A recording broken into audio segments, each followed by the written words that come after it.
I'm Linda and my husband's Neville. We're both retired people. It's 27 years we've been here and 27 years we've been married, so... It was easy to remember. The Hicks family home in suburban Adelaide has recently been radically modernised with a household battery and new solar panels. Obviously we got appliances that most people have got in their home, you know.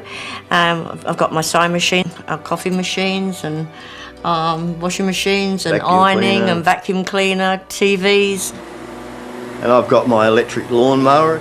But while this home might seem ahead of the curve, even they are missing out on some of the biggest household savings and emissions reductions, which could be provided by rapid and large-scale electrification, by rewiring our household energy use.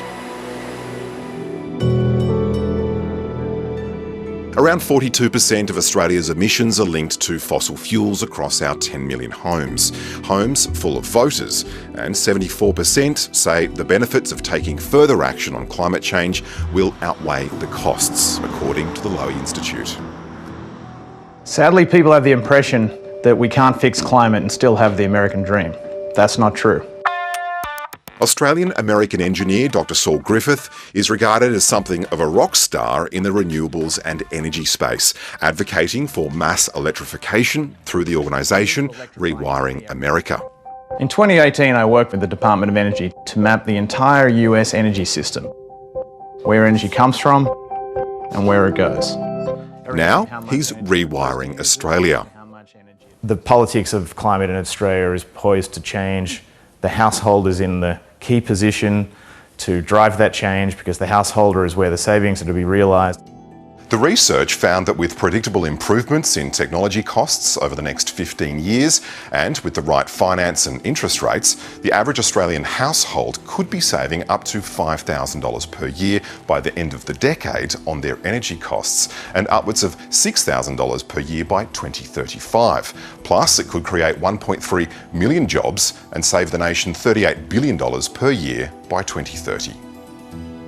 If all of the machines that are already born and in the world today live out their natural life, that'll take us to 1.8 degrees. So the urgency is literally immediate. We must replace all of these demand-side end-use machines with the clean electric equivalent as fast as possible. The biggest outlay in energy costs and source of emissions for the Hicks is their two cars. We have two cars. One is used more than the other. Yeah. But unfortunately, the cars we got are new cars. So if you take a typical Australian vehicle, it's 15 to 20 cents per kilometre to drive it. If that same size car, same shape car is electric and you're running that off solar on your roof, that'll cost you about 1 cent a kilometre to drive. The other major source of domestic emissions and cost cutting is gas cooking and gas heating, according to the research. I've always cooked with gas. Basically, years ago, gas was always cheaper than electricity. I don't think I'd mind either. There's another technology like the electric vehicle that's a little bit magical. It's called a heat pump. Australians know them as their split systems. And that heat pump can produce 3 or 4 units of heat for 1 unit of electricity in. So it's enormously efficient, about 4 times more so than natural gas. And once again, if you're running that off solar on your rooftop or running that off solar off your grid, it's, I think we calculated natural gas running a hot shower, a long 8-minute shower, might cost you about 80 cents. But if you're running that with a heat pump off the solar on your roof, it'll cost you about 10 cents. The upfront costs for the uptake of electrification can be steep and a barrier to entry.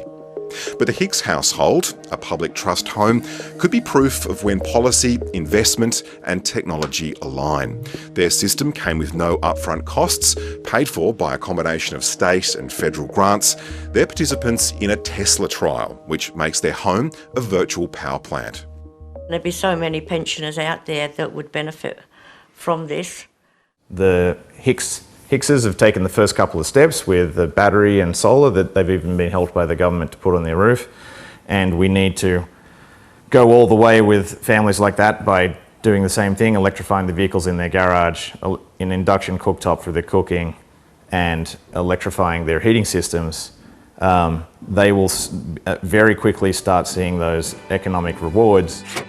It's research that could show the major parties a pathway for more aggressive emissions reductions through hip pocket savings. We're trying to solve the problem of the culture war against climate change that's been going on for 20 or 30 years by showing that everyone can win. It's a positive future that we're going towards, and it's going to be savings for households, it's going to be huge numbers of jobs created, and that we need to do it with urgency to make those things come true.